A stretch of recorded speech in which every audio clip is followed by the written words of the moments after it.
안녕하세요.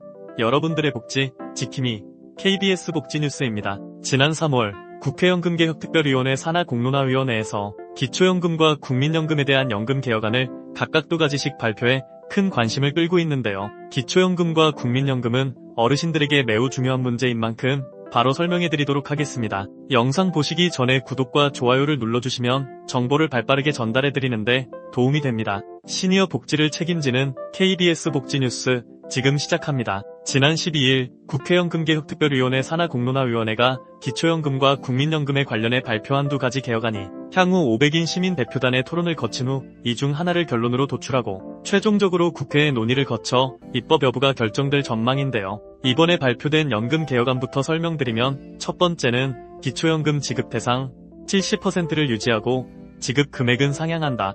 입니다. 2024년 현재 기초연금은 소득 하위 70%에게 매달 최대 33만 4,810원까지 지급하고 있습니다. 그리고 이러한 기초연금은 정부에서 발표하는 매년 물가 상승률에 따라 금액이 인상되고 있습니다. 따라서 이러한 첫 번째 개혁안은 지급 금액 대상 70%는 그대로 유지하면서 지급 금액만 윤석열 대통령 임기 내에 40만원까지 인상하는 방안이라고 볼 수 있습니다. 다음으로 발표된 기초연금 개혁안 2번째는 지급 대상을 점진적으로 축소하고 지급 금액은 차등 지급한다. 입니다. 쉽게 말해 기초연금 지급 대상을 현행 70%에서 40% 정도까지 줄이는 대신 지급 금액을 50만원 정도까지 인상하는 방안이라고 볼 수 있습니다. 기초연금에 대한 예산 문제와 어려운 분들께 더 두텁게 지원하자는 윤석열 정부의 선택적 복지, 약자 복지의 의지가 반영된 개혁안이라고 할 수 있는데요. 첫 번째 방안인 70% 40만원 지급, 두 번째 방안인 40% 50만원 지급 모두 현재 많은 어르신들께서 원하시는 조금 적게 받더라도 노인 전체에게 기초연금을 지급하자는 의견은 전혀 반영되지 않았다는 것이 큰 문제라고 할 수 있습니다. 물론 윤석열 정부의 선택적 복지가 마냥 틀리다고 할 수는 없습니다. 코로나와 문재인 정부 때의 과도한 세금 지출로 인해 국가 재정 건전성이 많이 나빠진 상황이기 때문입니다. 하지만 기초연금은 어르신들의 보편적인 생활 유지에 필요한 최소 생계비이자 안정적인 노후를 필요한 연금이기 때문에 보편적 복지의 기능을 해야 합니다. 게다가 이미 정부에서 지급하는 다양한 지원금들을 이미 선별적 복지로 지급하고 있습니다.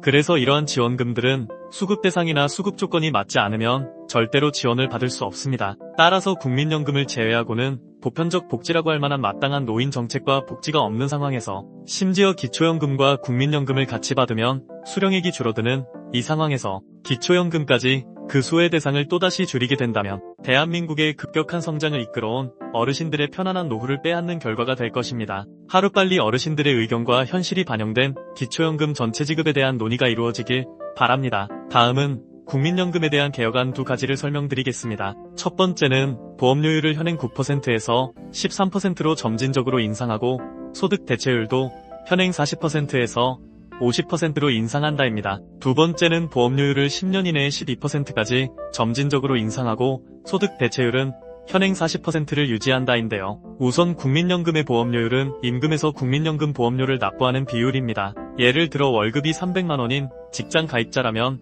보험료 절반을 기업이 부담하고 절반만 월급에서 납부하게 되므로 현행 보험료율 9%를 적용하면 가입자가 매달 13만 5천원을 납부하지만 13%로 오르면 19만 5천원, 12%로 오르면 18만원을 납부하게 되는 것입니다. 2014년 현재 국민연금은 현행 제도를 변경하지 않고 그대로 유지한다면 2055년 완전히 고갈될 것으로 예상되고 있습니다. 하지만 보험료율 13%, 소득대체율 50% 안을 채택하면 기금 구간은 2062년으로 7년 늦춰지고 보험료율 12%, 소득대체율 40% 안을 채택하면 기금 고갈은 2063년으로 8년 늦춰질 것으로 예상되고 있는데요. 기금 고갈을 고작 78년 늦추려는 이번 개혁안이 맹탕 개혁안이라는 지적과 정년 연장에 대한 아무런 대책 없이 국민연금 의무가입 상한 연령만 만 64세로 상향하고 수급 개시 연령 만 65세를 유지하는 안을 그대로 추진하는 것에 대한 문제점은 어떻게 해결하려고 하는 것인지 참 답답한 상황이라고 할 수 있습니다. 현재 진행 중인 국민연금과 기초연금에 대한 연금 개혁은 20대 국회 임기가 종료되는 5월 29일까지 마무리하겠다는 계획이지만 촉박한 일정과 함께 결국 이번 20대 국회는 임기 마지막에 연금 개혁이라는 큰 책임을 질 가능성은 전혀 없을 것으로 보여지는데요. 결국 4월 총선에서 여당인 국민의힘과 야당인 민주당 중 과연 어느 당이 더 많은 의석을 차지하느냐에 따라 향후 21대 국회와 윤석열 대통령의 남은 임기에서 연금 개혁의 향방이 최종 결정될 것으로 예상되고 있습니다. 이번 총선에서 어르신들의 신중한 선택이 정말 필요한 상황이라고 할 수 있습니다. 이런 현재의 상황 속에서 최근 국민연금연구원의 통계 자료에 따르면 기초연금이 40만원으로 인상될 경우 국민연금 가입자의 33.4%가 국민연금 납부를 중단할 의향이 있다고 답변했습니다. 정말 심각한 문제가 아닐 수 없는데요. 그렇다면 2024년 현재 국민연금 가입자가 처해 있는 불합리한 문제에는 과연 어떤 것들이 있을까요? 첫 번째 문제는 피부양자 자격을 유지할 수 없다는 것입니다. 은퇴한 어르신들께 건강보험 피부양자는 건강보험료는 내지 않으면서 건강보험 혜택은 그대로 받을 수 있는 가장 좋은 복지 제도인데요. 불행히도 국민연금은 피부양자 자격에 가장 불리하게 작용합니다. 그 이유는 국민연금이 피부양자 자격 계산 시 기본공제 없이 100% 합산 소득에 반영되기 때문입니다. 퇴직연금을 포함한 사적연금과 주택연금, 기초연금은 피부양자 소득 요건에 반영되지 않는 것과 비교한다면 너무 불공평한 것이고, 여기에 앞으로 건강보험 피부양자의 부양요건까지 강화된다고 하니 노후의 삶이 더욱 힘들어질 수밖에 없을 것으로 예상됩니다. 젊을 때 열심히 일한 월급에서 강제로 노후를 보장한다고 떼어가더니 막상 국민연금을 수령할 때가 되자 이 연금 때문에 건강보험 피부양자에서 탈락한다니, 아무리 생각해도 진정한 국가의 역할이 무엇인지 매우 의심스럽습니다. 두 번째 문제는 건강보험료를 더 많이 내야 한다는 것입니다. 2022년 9월 건강보험 2단계 개편안이 시행되면서 국민연금의 50%의 건강보험료가 부과되고 있습니다. 2022년 8월까지는 국민연금의 30%의 건보료가 부과되고 있던 것과 비교한다면 20% 늘어난 금액인데요. 기초연금과 주택연금, 그리고 사적연금 등에는 건강보험료가 부과되지 않는 것과 비교한다면 상당히 불리하다고 할 수 있습니다. 세 번째 문제는 국민연금을 많이 받으면 기초연금에 탈락할 수 있습니다. 기초연금 계산 시 국민연금은 기본공제 없이 100% 소득평가액에 반영되므로 기초연금에 가장 불리하다고 할 수 있습니다. 근로소득은 기본공제 110만원에 추가 공제 30%를 적용하고 임대소득에는 42.6%의 필요 경비를 공제해주는 것과 비교한다면 너무 불합리하다고 할 수 있겠죠. 따라서 국민연금을 많이 받는다면 상대적으로 기초연금에서 탈락할 가능성이 높아질 수밖에 없습니다. 기초연금과 국민연금이 어떠한 연관성이 있다고 국민연금을 수령하면 기초연금에서 탈락하는지 이해를 할 수 없는데요. 국민연금을 소득으로 인정할 것이라면 적어도 다른 연금이나 소득처럼 일정 금액의 기본공제가 반드시 필요할 것으로 보입니다. 불합리한 문제의 네 번째는 국민연금을 많이 받으면 기초연금이 50%까지 감액될 수 있습니다.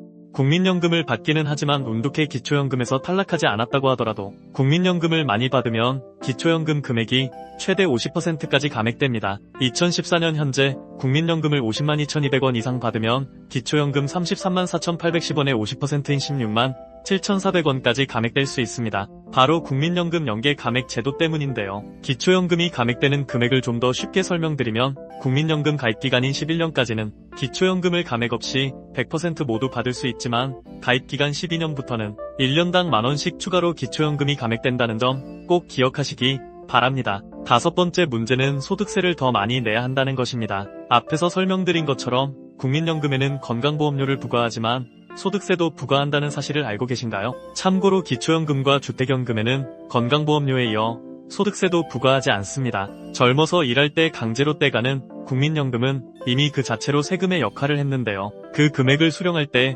또다시 세금을 부과하는 그야말로 이중과세, 삼중과세의 문제가 아닐 수 없습니다. 이러한 문제들이 하루빨리 해결되어 어르신들의 문제에 도움이 되는 해결책이 마련되길 바랍니다. 여러분들의 복지지킴이 KBS 복지뉴스, 오늘은 기초연금과 국민연금 개혁 문제에 대해 알아보았습니다. 연금 개혁 문제는 단순히 금액 문제가 아닌 다양한 부당한 조항들의 폐지와 국가 재정 문제 등 다양한 문제가 복합적으로 얽혀있는 시니어 어르신들의 안정적인 노후와 행복한 일상이 걸려있는 문제입니다. 총선이 코앞으로 다가왔습니다. 이번 총선만큼은 단순히 총선 승리를 위한 정치적 포퓰리즘 정책을 남발하는 것이 아닌 진정으로 어르신들을 위한 연금 개혁과 정책 시행이 이루어질 수 있기를 바라며, 오늘도 KBS 복지뉴스가 시니어 여러분의 편안한 노후와 행복한 일상을 응원하겠습니다. 영상이 도움이 되셨다면 구독 버튼 누르셔서 KBS 복지뉴스의 든든한 정보를 받아보세요. 지금까지 어르신들의 복지를 수호하는 KBS 복지뉴스였습니다.